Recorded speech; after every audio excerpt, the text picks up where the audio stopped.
In 1982, Australia witnessed a gold theft so strange it sounded like fiction, involving three brothers, an official-looking truck, and a daring plan to steal 68 kilograms, 150 pounds, of gold bullion straight from the Perth Mint. What made this heist famous wasn't just the crime, it was what happened after, when one of the most controversial legal sagas in Australian history unfolded. On June 22, 1982, a truck from Jewel Vault, a company contracted by the Mint, pulled up to collect a routine gold shipment. The driver had proper documents, a manifest, and instructions to transport the bullion to a nearby location.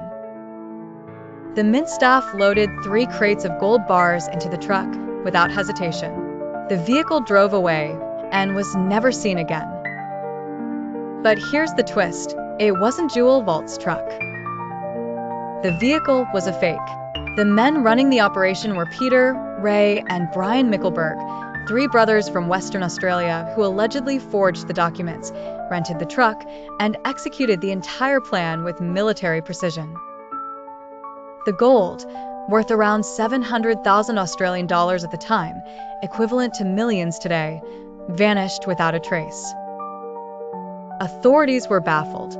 There were no alarms, no violence, and no signs of a break-in, just a seamless, professional-level scam.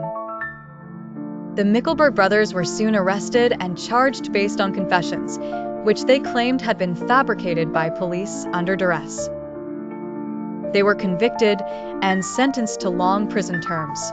But the case began to unravel in the 1990s when a former police officer came forward, admitting the confessions were forged and the evidence tampered with.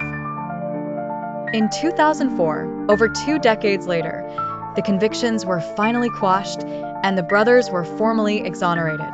By then, one of them had already died in a plane crash. Despite all the drama, the gold itself was never recovered.